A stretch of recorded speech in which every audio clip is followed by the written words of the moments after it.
Bismillahirrahmanirrahim. Assalamualaikum warahmatullahi wabarakatuh. Saya Faizal Fatoni, mahasiswa UIN Khas Jember, Fakultas Tarbiyah dan Ilmu Keguruan, Prodi Manajemen Pendidikan Islam.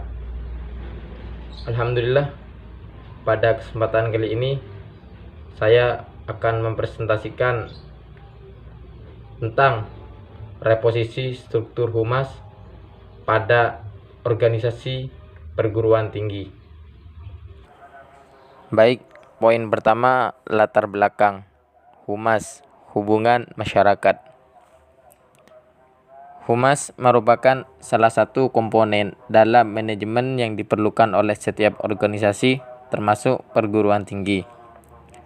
Kehadiran humas menjadi salah satu elemen yang sangat menentukan keberlangsungan sebuah perguruan tinggi secara positif. Humas atau biasa dikenal dengan public relation mencakup semua bentuk komunikasi yang terselenggara antara perguruan tinggi yang bersangkutan dengan siapa saja, pribadi atau masyarakat yang berkepentingan. Dalam beberapa literatur kehumasan, seperti Kamus Terbitan Institute of Public Relations, humas didefinisikan sebagai keseluruhan upaya yang dilangsungkan secara terencana dan berkesinambungan dalam rangka menciptakan dan memelihara niat baik dan saling pengertian antara suatu organisasi dengan segenap khalayaknya. Baik, selanjutnya poin kedua, pembahasan. Di sini ada definisi public relation. Public relation adalah usaha yang direncanakan secara terus-menerus dengan sengaja guna membangun dan mempertahankan pengertian timbal balik antara organisasi dan masyarakat. Tujuan public relation. Tujuan utama dari public relation adalah mempengaruhi perilaku orang secara individu maupun kelompok saat saling berhubungan melalui dialog dengan semua golongan, di mana persepsi, sikap, dan opininya penting terhadap suatu kesuksesan dalam sebuah perusahaan. Fungsi public relation. 1. Kegiatan yang bertujuan memperoleh iktikad baik, kepercayaan, saling adanya pengertian, dan citra yang baik dari publik atau masyarakat pada umumnya. 2.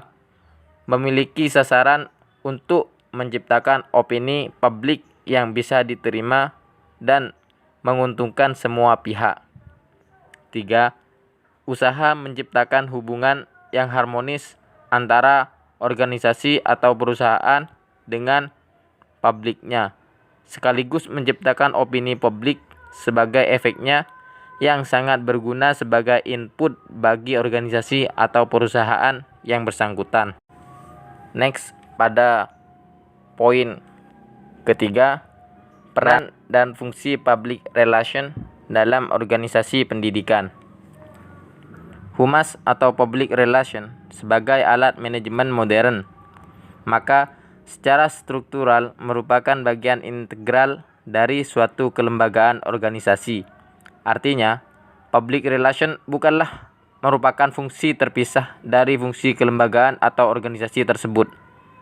Sejalan dengan konsep public relation yang berkembang kini adalah konsep yang menekankan pentingnya komunikasi dua arah secara timbal balik antara suatu organisasi dengan publik lainnya, publik internal maupun atau eksternal, baik dalam rangka mendukung fungsi dan tujuan manajemen organisasi tersebut dengan meningkatkan pembinaan kerjasama dan memenuhi kepentingan bersama yang dilandasi atas asas saling pengertian dan saling mempercayai. Menurut Howard Schultz, fungsi dasar public relation bukan untuk menampilkan pandangan organisasi atau seni sikap publik setiap aspek pribadi organisasi maupun perilaku perusahaan yang punya signifikan sosial, Jadi, public relation berfungsi membantu organisasi melakukan penyesuaian terhadap lingkungan tempat organisasi tersebut beroperasi. Oke, lanjut poin keempat. Posisi humas dalam struktur organisasi perguruan tinggi. Organisasi sebagai arena perserikatan orang-orang yang beraktivitas. Aktivitas orang-orang tersebut terarah kepada pencapaian tujuan, di mana posisi humas dalam sebuah organisasi perguruan tinggi masih menjadi suatu masalah yang pelik bagi organisasi yang bersangkutan, karena posisinya tidaklah sama tergantung pada perhatian dan keinginan pimpinan pemandang apakah peran humas itu penting atau tidak.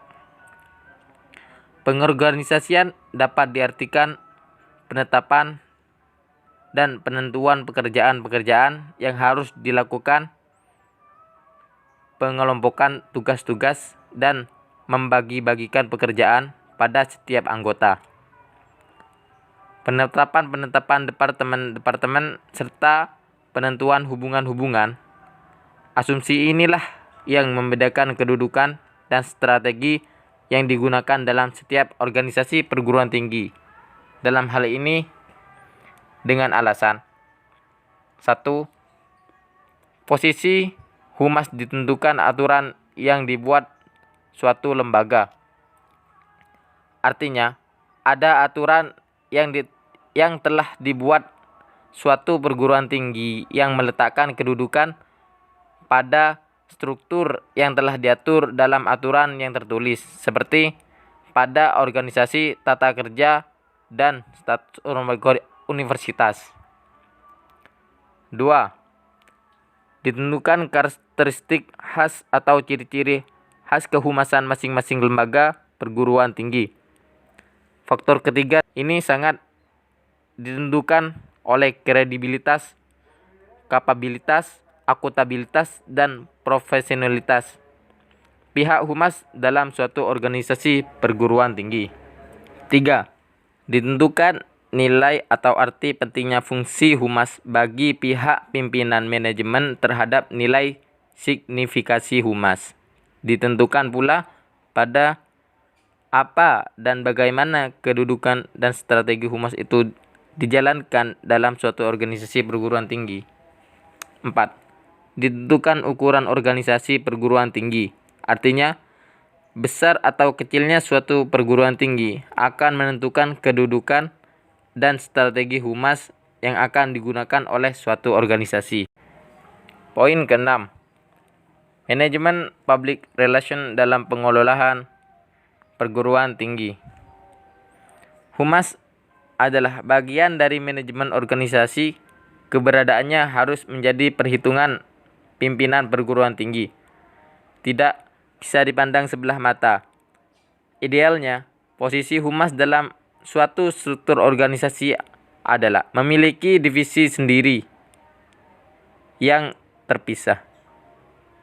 Tidak bergabung dengan divisi lainnya, namun dalam lintas struktural menduduki garis koordinasi yang lebih dekat dengan pimpinan perguruan tinggi, dengan harapan agar lebih mudah koordinasi antara pihak humas dengan pimpinan dengan perguruan tinggi, sehingga mudah pula dalam membuat sebuah kebijakan terkait kepentingan organisasi. Hal ini mengingat humas pada dasarnya memiliki peranan sebagai penasihat ahli.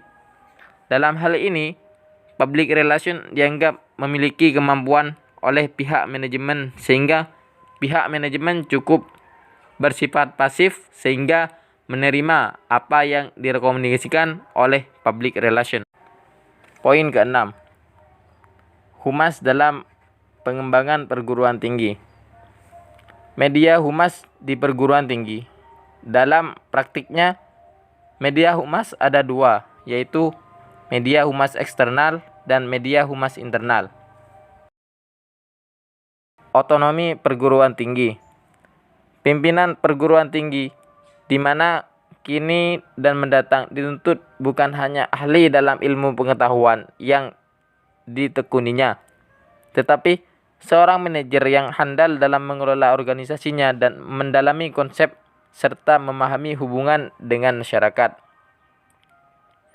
Peran humas di perguruan tinggi. Salah satunya persaingan yang sehat dan dinamis antar sesama perguruan tinggi di dalam negeri dan perguruan tinggi internasional dalam merebut minat calon mahasiswa, orang tua calon mahasiswa, dan masyarakat luas. Membuat pimpinan perguruan tinggi dituntut menyiapkan suatu bagian, dalam hal ini humas, untuk mengelola informasi yang jelas dan memberikan kesan citra positif.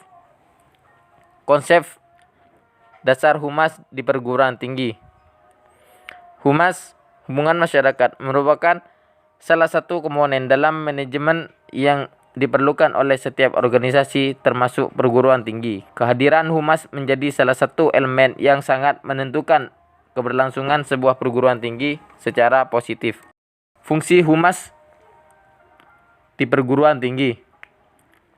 Fungsi humas tidak dapat dipisahkan dari kegiatan manajemen lembaga perguruan tinggi, karena secara struktural humas merupakan bagian yang integral dari perguruan tinggi. Manajemen kehumasan perguruan tinggi. Humas perguruan tinggi dituntut untuk mampu membangun image positif terhadap lembaga dalam memasuki era ke depan. Globalisasi, era ekonomi pendidikan. Menumbuhkan komunikasi yang sinergis antara lembaga pendidikan dengan masyarakat dan membangun institusi responsif terhadap dinamika masyarakat. Membangun jaringan komunikasi humas perguruan tinggi. Salah satunya untuk meningkatkan jaringan komunikasi kehumasan perguruan tinggi yang terkait dengan informasi dan publikasi tridharma perguruan tinggi, yakni kegiatan pendidikan, penelitian, dan pengabdian kepada masyarakat dan kebijakan di perguruan tinggi. Next, poin terakhir. Kesimpulan. Humas posisinya sangat penting menjadi mediator dalam membina hubungan antara organisasi yang diwakilinya dengan publik lembaga. Juga, organisasi merupakan fungsi administrasi yang dapat disimpulkan sebagai kegiatan menyusun struktur dan membentuk hubungan-hubungan agar diperoleh kesesuaian dalam usaha mencapai tujuan bersama. Bertolak dari posisi humas dalam struktur organisasi perguruan tinggi dapat ditentukan determinasi pada strategi apa yang akan dijalankan atau digunakan dalam perguruan tinggi tersebut. Pada prinsipnya, fungsi humas secara struktural dalam organisasi merupakan bagian integral yang tidak dapat dipisahkan dari suatu kelembagaan atau organisasi. Dalam hal ini, humas adalah pihak yang menjadi saluran penghubung semua kepentingan yang ada di lembaga perguruan tinggi.